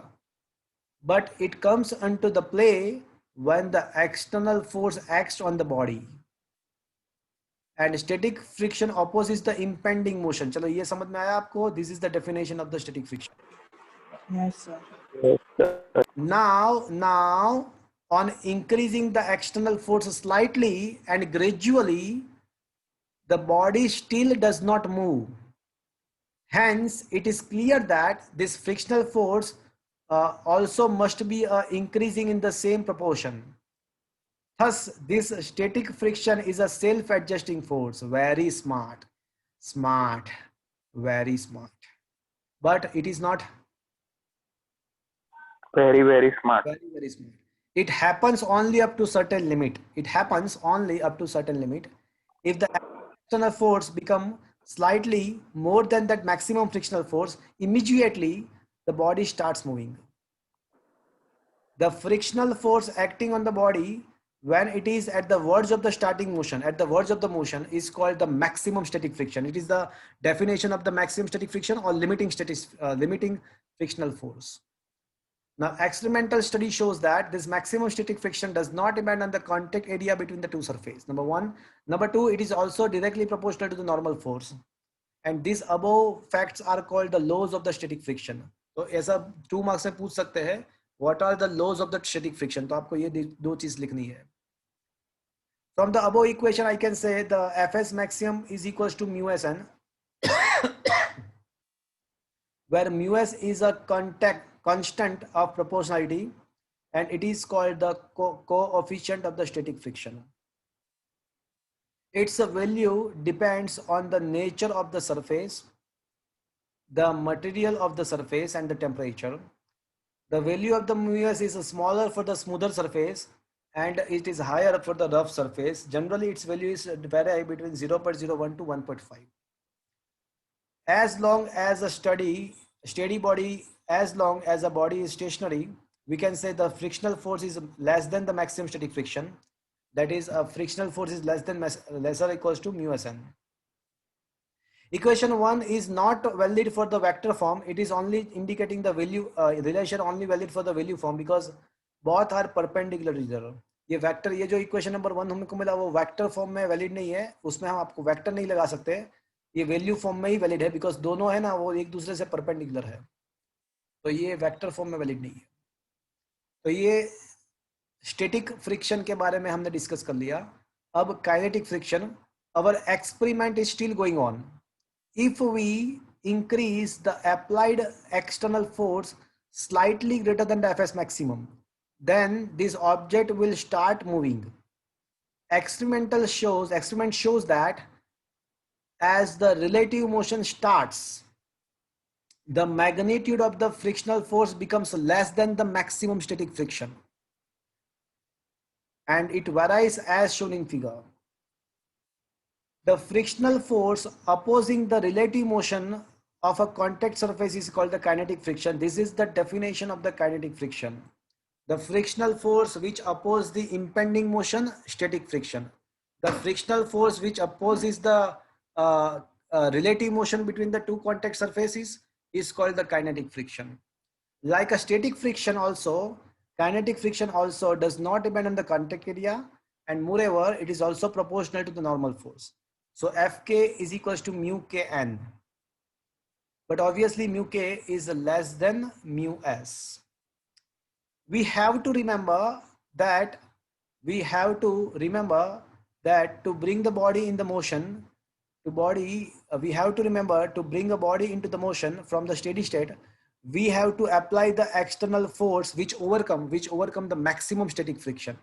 But once the body start motion, we have to apply the external force which overcome only the kinetic friction. एक बार मोशन स्टार्ट होने के बाद हमको कितना फोर्स लगाना पड़ेगा? काइनेटिक फ्रिक्शन जितना. बट बॉडी को मोशन में लाने के लिए हमको कितना फोर्स लगाना पड़ेगा? तो बोले मैक्सिमम स्टैटिक फ्रिक्शन जितना लगाना पड़ेगा. तो क्या फ्रेंड्स ये पूरा थ्योरी आपको समझ में आया? Yes Yes, sir. sir. तो अब ये स्टैटिक एंड काइनेटिक फ्रिक्शन हमको पूरा समझ में आ गया. अब हम रोलिंग फ्रिक्शन की बात करेंगे. तो this is also to be prepare as a 2 marks. अब रोलिंग प्रोसेस एक बार सोच लेते हैं. मेरी बात ध्यान से सुनना. ये आप क्या एक काम करो, मेरा जो फोटोग्राफ है, मेरा जो वीडियो है उसको थोड़ा एनलार्ज कर दो. और आप है ना, ये मेरा वीडियो को डबल क्लिक करोगे तो वो एनलार्ज हो जाएगा. आ गया? Yes sir. Yes sir. तो आप देखो ये एक इंक्लिनेशन है और यहाँ पे ये पेन दिख रहा है आपको, पेन. Yes sir. Sir. तो देखो ये जो पेन है ना, यस सर. ये जो पेन है ना वो इस है, ये जो पेन है ना वो यहाँ पे रोलिंग करके आ रहा है. देखो पेन के बदले आपको कुछ दिखाई दे ऐसा मैं दिखा रहा हूँ. Rolling process. अच्छा हाँ ये रहेगा, अच्छा रहेगा, ये रहेगा. So look at this. This is a cylindrical mosquito repellent. तो इसको देखो, आप देख सकते हो क्या इसको? देखो ये स्लाइड हो रहा है क्या रोल हो रहा है? देखो क्या दिख रहा है आपको? रोल हो रहा है. रोल हो रहा है. Rolling. It is a rolling. दिख रहा है आपको? यस. रोलिंग प्रोसेस में क्या होता है आप थोड़ा देखो. तो रोलिंग प्रोसेस में क्या होता है कि अगर कोई सिलेंडर आप रखते हो तो उसका कितना पार्ट कांटेक्ट में आएगा? सोचो, एकदम सिलिंड्रिकल सरफेस है तो अगर उसको आप सरफेस में रखते हो तो क्या होगा? उसका कितना पार्ट कांटेक्ट में आएगा? बहुत कम. जितना वो एक लाइन रोल करेगा. एक, हाँ मेरी बात सुनो. कांटेक्ट में क्या आएगा? एक लाइन जितना पार्ट आएगा. अगर स्फेरिकल ऑब्जेक्ट होगा, स्फेरिकल ऑब्जेक्ट, तो उसको अगर आप सरफेस पे रखते हो तो उसका कितना पार्ट कांटेक्ट में आएगा? एक पर्टिकुलर पॉइंट जितना. पॉइंट. Is it okay? अब जब रोल होता है यस सर. तो वो जो पार्ट कांटेक्ट में आता है, जो पार्ट कांटेक्ट में आता है वो टेम्पररी एट द रेस्ट आ जाता है. जब ऑब्जेक्ट रोल करता है तो जो लाइन या पॉइंट कांटेक्ट में आता है वो ऑन दैट मोमेंट स्टॉप हो जाता है. बिकॉज अगर वो स्टॉप नहीं होता तो क्या हो जाता पता है आपको? बॉडी स्लाइड कर देती. बॉडी को स्लाइड नहीं करवाना है, आपको रोल करवाना है. Can you imagine the situation? आपको बॉडी को रोल करवाना है. तो जो पार्ट मतलब जो लाइन या जो पॉइंट, सिलेंडर के लिए लाइन, स्फेरिकल के लिए पॉइंट, तो जो लाइन या पॉइंट कांटेक्ट में आएगी तो वो एट द रेस्ट होगा और दूसरा लाइन या दूसरा पॉइंट वापस से आगे आ जाएगा. ऐसे करके करके करके करके करके वो रोल होगा. अगर वो जो लाइन या पॉइंट कांटेक्ट में आ रहा है वो अगर एट द रेस्ट नहीं आता तो वो क्या करता? वो स्लाइड ऑब्जेक्ट को स्लाइड कर देता. बट वो स्लाइड नहीं करना है, हमको रोल करना है. तो रोलिंग प्रोसेस में ऐसा बोल सकता हूं कि रोलिंग प्रोसेस में मैं ऐसा बोल सकता हूं कि ऑब्जेक्ट कंटिन्यूअसली रेस्ट पे भी आता है और ऑब्जेक्ट कंटिन्यूअसली मोशन में भी आता है. वो कंटिन्यूअसली रेस्ट पे भी आता है, मोशन में भी आता है, रेस्ट पे भी आता है, मोशन में भी आता है. तो इसका मतलब ऐसा हुआ कि यहाँ पे हम जो फ्रिक्शनल फोर्स प्रोड्यूस होगा उसको हम काइनेटिक भी नहीं बोल सकते, स्टैटिक भी नहीं बोल सकते. बिकॉज अब क्या होता है, यहाँ पे ऑब्जेक्ट रेस्ट पे आता है, मोशन में आता है, रेस्ट पे आता है, मोशन में आता है, रेस्ट पे आता है, मोशन में आता है. कोई अलग ही टाइप का प्रोसेस हो रहा है. And this process is called rolling. तो यहाँ पे जो फ्रिक्शन है उसको हम रोलिंग फ्रिक्शन बोलेंगे. अब आप ये मुझे बताओ कि आपके पास एक सिलेंडर है. अच्छा, कैरम बोर्ड का मतलब स्ट्राइकर है. तो स्ट्राइकर को आप कुछ 50 न्यूटन फोर्स अप्लाई करो, 50 न्यूटन फोर्स अप्लाई करके स्लाइड करो उसको. और उसी स्ट्राइकर को आप थोड़ा मतलब वर्टिकल रख दो, हॉरिजॉन्टल के बजाय वर्टिकल रखो और उसको 50 न्यूटन जितना फोर्स अप्लाई करके आप रोल कराओ. तो मुझे ये बताओ कि कौन से केस में स्ट्राइकर ज्यादा दूर जाएगा? रोलिंग. हॉरिजॉन्टल. हॉरिजॉन्टल में दूर जाएगा क्या, या फिर वर्टिकल में रख के रोल करोगे तब दूर जाएगा? वर्टिकल में रोल करेंगे तो. हाँ, तो रोलिंग प्रोसेस में वो ज्यादा दूर जाएगा. उसका मतलब क्या हुआ कि रोलिंग फ्रिक्शन सबसे ज्यादा है. ज्यादा. अगर फ्रिक्शन कम है. फ्रिक्शन कम. हाँ, फ्रिक्शन कम है, फ्रिक्शन कम है. तो इसी के वजह से हम साइकिल में, हमारे बहुत सारे मैकेनिकल इंस्ट्रूमेंट्स में ऑल द ऑटोमोबाइल्स हम बॉल बेरिंग्स को रखते हैं, व्हील को रोटेट करने के लिए बीच में बॉल बेरिंग्स होते हैं। तो ये बॉल बेरिंग्स क्या करते हैं, रोलिंग प्रोसेस करते हैं so that the friction can be decreases. तो ये रोलिंग प्रोसेस में फ्रिक्शन सबसे कम लगता है। आप मैं आपको एक और एग्जांपल दूं। आपका जो सिलेंडर, गैस सिलेंडर होता है घर पे, गैस सिलेंडर, तो उसको एक पोजीशन से दूसरे पोजीशन पे ले जाने के लिए आप दो चीज कर सकते हो। एक तो आप उसको स्लाइड करवा सकते हो या फिर रोल करवा सकते हो। बट कौन सा प्रोसेस इजी रहेगा हमारे लिए, बोलो? स्लाइड करने का इजी रहेगा या रोल करने का? रोल कर रोल करने का इजी रहेगा। तो वही रोलिंग फ्रिक्शन सबसे कम होता है, वही तो बात है। तो बहुत सारे केसेस में फ्रिक्शन का इफेक्ट डिक्रीज करने के लिए रोलिंग प्रोसेस का यूज होता है। जैसे अगर आपने साइकिल के व्हील देखे तो उसके एग्जैक्टली बीच में वो बेरिंग्स होते हैं, स्लिप रिंग बोलते हैं उसको, बेरिंग्स। देखा कभी मैं क्या बोल रहा हूँ, समझ आ रहा है आपको? तो बेरिंग के अंदर क्या होता है, छोटे छोटे मेटल के स्फीयर होते हैं, और रोलिंग प्रोसेस के द्वारा वो इजीली स्केटिंग आते हैं ना, स्केटिंग हाँ, वो स्केटिंग है, उसमें भी वही चीज है। सीधी सी बात है, देखो स्केटिंग में वही हो गया। आप नॉर्मली चलते हो तो ये वो आपका वो आप जो चल रहे हो वो आपका लीनियर प्रोसेस हुआ, लीनियर मोशन हुआ। बट स्केटिंग में आप देख सकते हो कि बहुत ही इजीली आप मोशन में आ सकते हो, तो वो रोलिंग के वजह से। Is that clear friend? तो रोलिंग चेयर में भी वही होता है। हाँ, मतलब जहाँ पे रोल होता है वो सब जगह पे रोलिंग फ्रिक्शन, सीधी सी बात है।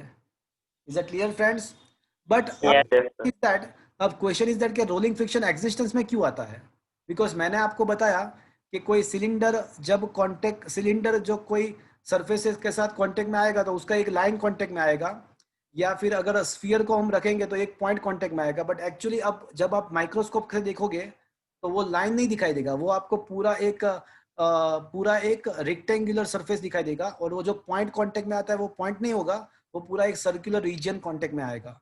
और वो जो रीजन कांटेक्ट में आता है तो वही वापस से यहाँ पे रिजिस एंड वेलिस वापस से इंटरलॉक हो जाते हैं। यहाँ पे भी रिजिस एंड वेलिस इंटरलॉक होते हैं, तो यहाँ पे भी फ्रिक्शन तो प्रोड्यूस होता ही है। तो रोलिंग फ्रिक्शन का भी रीजन वही है, रफनेस ही है। Is that clear friends? Yes sir. तो ये रोलिंग फ्रिक्शन के बारे में डिस्कशन हमने कर दिया। तो फ्रेंड्स, ये 2 marker question, discuss the rolling friction. When a disc, ring or a sphere is rolling without the sliding on the surface, its line or point, ये line और point की जो बात है ना, वो माइक्रोस्कोपिकली ये line या point नहीं है। माइक्रोस्कोपिकली वो कुछ एरिया है, बट अभी मैक्रोस्कोपिकली line और point that touches the surface remains momentarily steady. On such a body, static and kinetic friction does not act. Then why it stop? हाँ देखो, रोलिंग प्रोसेस में भी स्टॉप तो हो ही जा रहा है, मतलब फ्रिक्शन तो है ही। रोलिंग प्रोसेस में भी ऑब्जेक्ट कुछ ना कुछ देर के बाद तो स्टॉप हो ही जा रहा है, मतलब फ्रिक्शन तो है ही। तो in this situation also it stops after travelling some distance. So that means that there must be some friction is present, and the friction is present, and this friction is known as a rolling friction. So हमको अगर motion करवाना है rolling process में, तो हमको rolling friction के against में force लगाना पड़ेगा। For a body of given mass and a given surface, the rolling friction is a much lesser, sometimes 1,000th part than the static and kinetic friction. In such a rolling phenomenon, the contact surface are slightly deformed.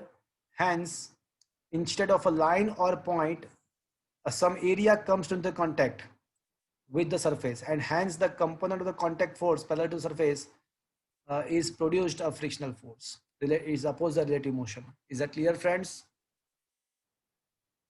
Yes sir. Friction के बारे में समझ में आया friends? Question number Yes sir. advantages and disadvantages of the friction. तो I think 8th standard में, 9th standard में, 10th standard में, आई थिंक सारे जगह पे ये आपने डिस्कस किया होगा कि भाई फ्रिक्शन जो है ना वो है, डिसएडवांटेजियस भी है। बिकॉज उसके डिसएडवांटेज ये है कि हमारे जो व्हीकल के जो टायर है, हमारे जो मैकेनिकल इंस्ट्रूमेंट्स है, उसके जो पार्ट है, वो वियर एंड टेयर प्रॉब्लम के वजह से कुछ यूज़ के बाद उसको हमको रीयूटिलाइज करना पड़ता है, उसको हमको चेंज करना पड़ता है। तो ये फ्रिक्शन के वजह से ऐसा होता है। हमारा बहुत सारा एनर्जी जो होता है वो फ्रिक्शन के अगेंस्ट में वर्क करने के लिए वेस्ट हो जाता है। तो बहुत सारी जगह पे ये फ्रिक्शन जो है वो हमको थोड़ा मतलब हमारे लिए नुकसान पहुंचाती ड्रॉबैक है, हमारा एनर्जी को डिल्यूट करता है। बट वही भगवान ने बहुत समझ के सोच के ये सारा चीज़ बनाया है। अगर फ्रिक्शन ही नहीं होता तो सोचो, अगर फ्रिक्शन ही है तो आप ये अर्थ आप है ना वो चल ही नहीं पाओगे। बैठ भी नहीं पाए। हाँ, अगर फ्रिक्शन ही नहीं है तो आप कोई सरफेस पे चल ही नहीं पाओगे, आप पेन के द्वारा नोट पे लिख ही नहीं पाओगे। अगर फ्रिक्शन ही नहीं है तो आपका कार या आपका स्कूटर चालू ही नहीं हो पाएगा। सोचो, कभी कभी आपका कार या स्कूटर जब वो कीचड़ में चला जाता है तो वहाँ पे फ्रिक्शन निकल जाता है, तो क्या होता है कि व्हील वहाँ पे ही घूमता रहता है।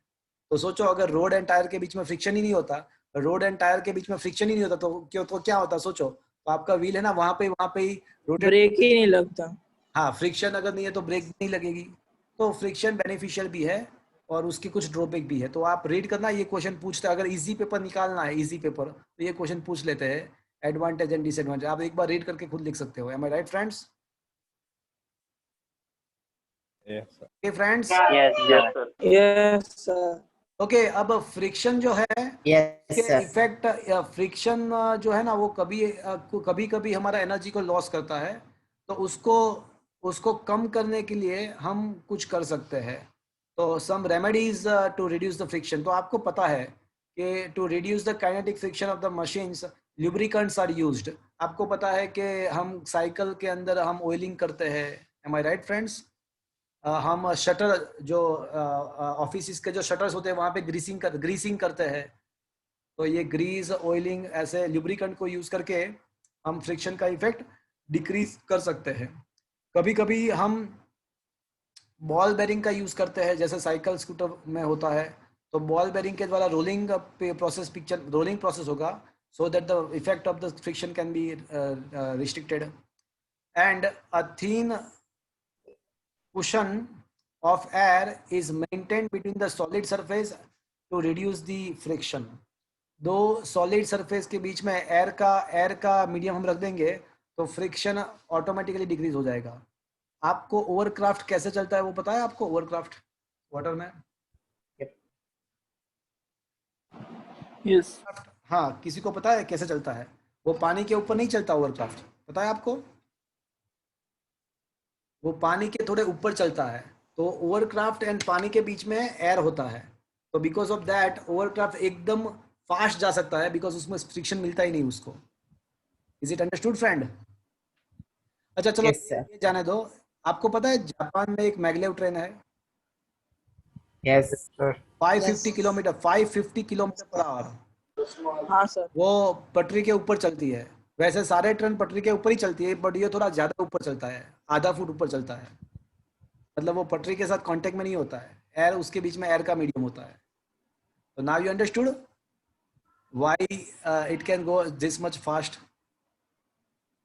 बिकॉज तो सर ऐसा कैसे हो सकता? वो पूरा मैग्नेटिज्म है, वहाँ पे मैग्नेटिक फील्ड के द्वारा ऐसा होता है। पर वो अभी आपको उसका तो वो पूरा वो ऐसे ऊपर कैसे हो सकता है वो तो पूरा अलग से आपको मतलब उसका समझेगा। बट अभी मैं ऐसा बता रहा हूँ कि ऐसा होता है कि दो सरफेस के बीच में अगर एयर का है, दो सरफेस कांटेक्ट में नहीं है, उसके बीच में एयर का मीडियम है, तो easily without friction it can go. अब वो क्यों होता है, कैसे हो सकता है, उसके बारे में तो फिर अलग से आपको इंजीनियरिंग पढ़ना पड़ेगा, कुछ फिजिक्स के अलग से प्रिंसिपल पढ़ने पड़ेंगे आपको। Is that clear to you? Yes. Yes sir. तो फ्रेंड्स, ये पूरा टॉपिक, फ्रिक्शन का टॉपिक यहाँ पे खत्म हुआ। अब मैं कुछ न्यूमेरिकल इसके बेस पे है, एक आध न्यूमेरिकल वो हम ले लेते हैं, तो साइमल्टेनियसली ये बात खत्म। ये फ्रिक्शन के बेस पे न्यूमेरिकल। सर हाँ बोलो। सर ये बॉल बेरिंग वाला पता नहीं चला। नहीं, बॉल बेरिंग मतलब आप देखो साइकिल जो है, तो साइकिल के बीच में आप वो व्हील थ्रू करवाने गए हो क्या कभी साइकिल का? Yes sir. तो वो पता है आपको बीच में बॉल बेरिंग्स होते हैं, एकदम मिडल में। हाँ एग्जाम मिडल में। वो हाँ। इसी के वजह से क्या होता है कि आपका व्हील इजीली रोटेट होता है। तो ओके तो बात है, फ्रिक्शन का इफेक्ट खत्म कम हुआ ना। Okay sir, thank you. एक न्यूमेरिकल हम ले लेते हैं तो ये फ्रिक्शन का आपको ज़्यादा इजीली आइडिया आ जाएगा। तो come to the question number, आप क्वेश्चन नंबर 8 पे आ जाओ। 8 और 9 दोनों हो सकते हैं। वैसे 8 क्वेश्चन तो हमने ऑलरेडी आधा तो कर ही दिया है, अब पूरा करेंगे उसको। 8 एंड 9 दोनों क्वेश्चन हो सकते हैं। 8 तो हमने ऑलरेडी आधा कर दिया है, तो 9th क्वेश्चन और 8 दोनों कर लेंगे अभी। तो क्या फ्रेंड्स आपके मोबाइल के अंदर आपको 8 क्वेश्चन दिख रहा है? Yes sir. Yes sir.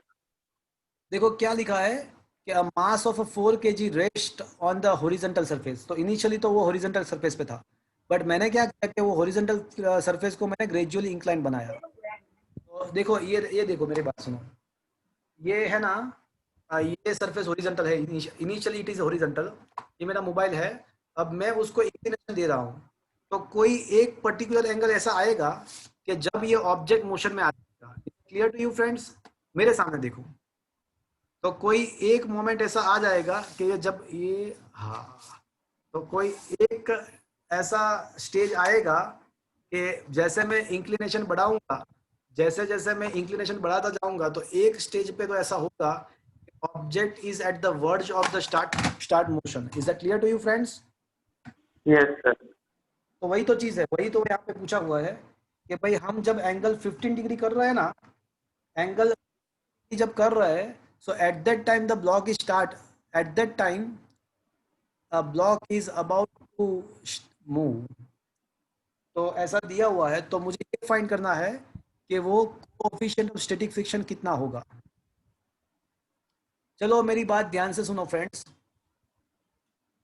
चलो ये हमारा इंक्लिनेशन है,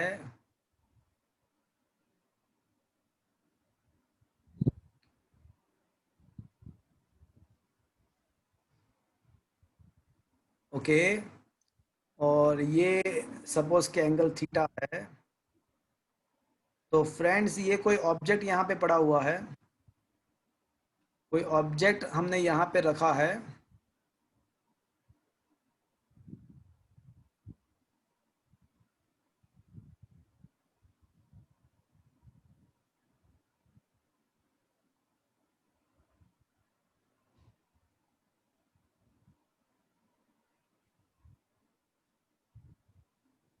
ओके। तो कोई मुझे बताएगा how many forces are acting on the object? चलो मुझे ये बताओ कि ऑब्जेक्ट के ऊपर थ्री। कितने लगे। देखो एक तो पहले तो हम कुछ भी सोचे बिना एक तो कर ही सकते हैं कि ऑब्जेक्ट का खुद का वेट तो लगेगा ही लगेगा। वेट तो होना ही होना है, इसलिए तो बोलता हूँ कि कम खाओ गम खाओ। कम खाओ गम खाओ। तो ये वेट तो लगेगा ही लगेगा। और अपार्ट फ्रॉम दैट और बताओ चलो मुझे। नॉर्मल। नॉर्मल। ये एक नॉर्मल फोर्स भी लगेगा। ये नॉर्मल फोर्स वो एग्जैक्टली सरफेस के परपेंडिकुलर होगा, वो सरफेस के परपेंडिकुलर होगा। चलो अब और बताओ। फ्रिक्शन। देखो मेरी बात सुनो, ऑब्जेक्ट का इंपेंडिंग मोशन कौन सा है? ऑब्जेक्ट का इंपेंडिंग मोशन,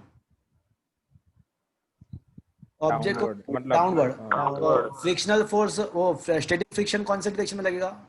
अपवर्ड। तो this will be the static friction. क्या ये बात आपको समझ में आया?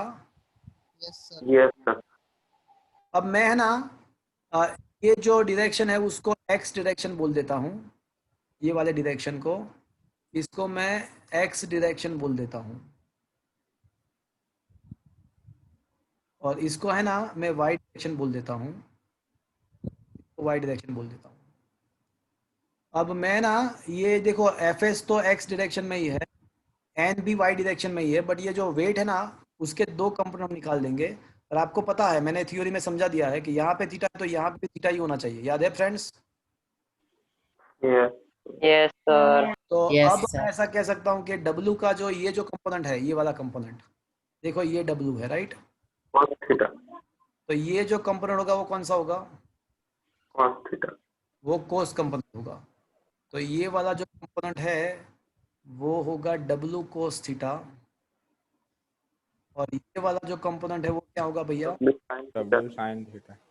देखो ऑब्जेक्ट अभी मूव नहीं हो रहा, it is at the verge of the motion, it is at the verge of the motion, but still it is at the rest. तो still it is at the rest का मतलब क्या हुआ? अभी वो इक्विलिब्रियम में है ही, अभी वो इक्विलिब्रियम में तो है ही। अब W के दो कंपोनेंट आ गए तो W को भूल जाना है आपको। अब X डायरेक्शन सोचो, Y डायरेक्शन देखो। एक्स डायरेक्शन में इक्विलिब्रियम करो तो आपको क्या मिलेगा? Resultant force in the x direction 0 कब मिलेगा? W. Fs is equals to W sin.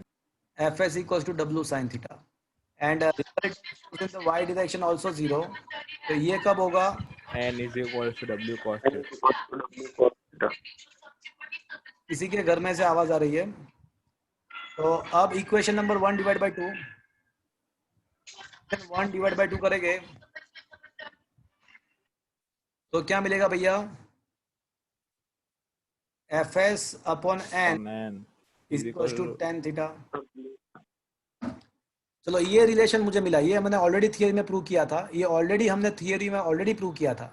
But अब नया क्या है? तो नया ये है कि जैसे जैसे आप थीटा बढ़ाओगे, जैसे जैसे आप थीटा का वैल्यू बढ़ाओगे तो ये एफएसपी कैसा है? सेल्फ एडजस्टिंग है, तो वो एफएस भी बढ़ेगा.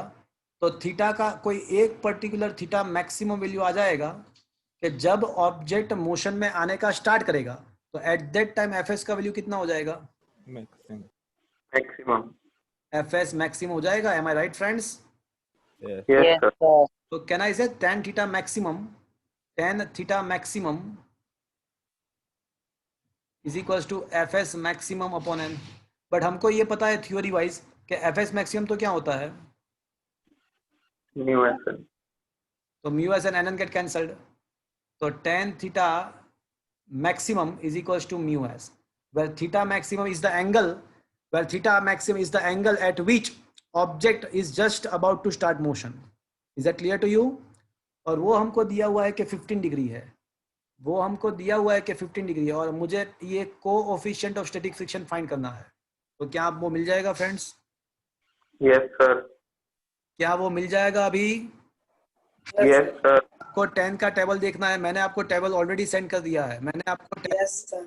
ऑलरेडी सेंड कर दिया है. अगर आपके पास नहीं है तो उसको प्रिंट आउट निकाल के रखो अपने पास. Okay, is it understood? Yes, sir. Sir वो एफ एस अपॉन एम का मतलब न्यू ही हुआ? क्या? एफ एस अपॉन एम का मतलब न्यू ही हुआ? नहीं नहीं, F S upon N mu नहीं होगा. F S upon N mu नहीं होगा. 5 minute. F S upon N mu नहीं होगा, F S maximum upon N mu होगा, because F S okay mu S N नहीं होता है, F S maximum equals to mu S N होता है. Okay sir. Is that clear to you? Yes sir. Okay. वैसे F S का value तो आपको पता है वेरिएबल है, वो तो सेल्फ एडजस्टिंग है. एफ एस का वैल्यू तो सिर्फ 0 से स्टार्ट करके वो बढ़ता जाता है, तो उसके बारे में हम कुछ नहीं कह सकते. Is that clear? Yes sir. Friends just give me, allow me the 5 minutes. आप बस 5 मिनट मुझे दे दो अभी, बिकॉज एक न्यूमेरिकल मुझे करवाना पड़ेगा, वो फ्रिक्शन के साथ लिंक्ड है, तो आपका फंडामेंटल ज्यादा क्लियर हो जाएगा. Just allow me 5 minutes only. Okay, तो मैं एक क्वेश्चन आपको करवा देता हूँ. Don't go anywhere, just allow me only 5 minutes. तो एक बहुत ही अच्छा न्यूमेरिकल्स है, वो आपको मुझे करवाना है, आप मुझे करवा दो एक बार. क्वेश्चन नंबर 9 की मैं बात कर रहा हूँ, बहुत ही इंटरेस्टिंग है. सोच के समझ के आपको मुझे करवाना है. चलो, what is the acceleration of the block and the trolley system shown in the figure. यहाँ पे एक सिस्टम दिया हुआ है, आपको वो पूरे सिस्टम का एक्सेलरेशन फाइंड करना है. तो पहली बात ये है कि सिस्टम का एक्सेलरेशन फाइंड करना है, इसका मतलब ये हुआ कि ये सिस्टम इक्विलिब्रियम में है या नहीं है? नहीं है. तो पहली बात ये कि ये पूरा सिस्टम ऐसे जाएगा. ये जो ट्रॉली है ना वो राइट साइड जाएगा और ये ब्लॉक जो है ना वो नीचे जाएगा. Is that clear friends? Am I correct friends? Is it okay? Yes sir. आपको यहाँ पे दो चीज फाइंड करनी है. एक तो coefficient of the kinetic friction आपको दिया हुआ है 0.04 दिया हुआ है, तो आपको दो चीज फाइंड करनी है. एक तो आपको टेंशनल फोर्स फाइंड करना है स्ट्रिंग का, और दूसरा सिस्टम का एक्सेलरेशन. वो स्टार्टिंग में लिखा हुआ है व्हाट इज द एक्सेलरेशन. तो आपको एक एक्सेलरेशन फाइंड करना है, एक स्ट्रिंग का टेंशन फाइंड करना है. चलो, सबसे पहले we will draw a free body diagram for a trolley. सबसे पहले हम ट्रॉली का फ्री बॉडी डायग्राम ड्रॉ करेंगे. तो when you considering a trolley, you have to consider only and only the forces acting on the trolley, so you have to forget about all the other things. Forget about all the other things. Forget about the other things. Forget it. अब सोच के बताओ कि कितने कितने force लगने चाहिए उसके ऊपर। देखो ये ट्रॉली, 3. ये जो पॉइंट है ना, वो मैं अज्यूम कर लेता हूँ कि ट्रॉली है, तो उसका खुद का वेट तो नीचे आएगा ही आएगा। Am I right friends? Yes sir. तो उसका खुद का वेट तो नीचे लगेगा, तो W will be in the downward direction. और कौन सा फोर्स लगेगा बोलो, बताओ मुझे। Normal और नॉर्मल रिएक्शन भी लगेगा, बिकॉज वो जमीन के ऊपर पड़ा हुआ है। तो अर्थ का सरफेस जो है, वो टेबल का सरफेस जो है उसके ऊपर नॉर्मल फोर्स भी लगाएगा। चलो apart from that, kinetic friction. Tensional अच्छा काइनेटिक फ्रिक्शन राइट साइड या लेफ्ट हैंड साइड, उसका मोशन जो है ना वो राइट साइड में है। Left hand side, left hand side right side, left side. Left hand side. तो कैन आई से इट इज अ एफ के। और कोई फोर्स है क्या? हाँ स्ट्रिंग वो खींच रहे हैं ना इस तरफ, हाँ वो स्ट्रिंग खींच रही है ना उसको, तो ये वो टेंशनल फोर्स बोलते हैं उसको। स्ट्रिंग का फोर्स जो होता है उसको टेंशन बोलते हैं। चलो क्या क्या ये बात समझ में आया आपको? Yes, Yes sir. sir. अब देखो वर्टिकल डायरेक्शन में तो वो इक्विलिब्रियम में ही है, वर्टिकल डायरेक्शन में वो, तो मैं क्या लिखूं? N is equal to W. Is equal to W. Vertical direction में इक्विलिब्रियम है, तो उसका मतलब ऐसा हुआ कि can I equals to W Yes sir. And that is equals to माजी। तो ट्रॉली का जो वेट है, वो मास जो है वो कैपिटल एम बोलते हैं उसको, तो कैपिटल एम जो है वो 20 है, तो 20 इंटू जी मतलब 200 लिख दूं मैं।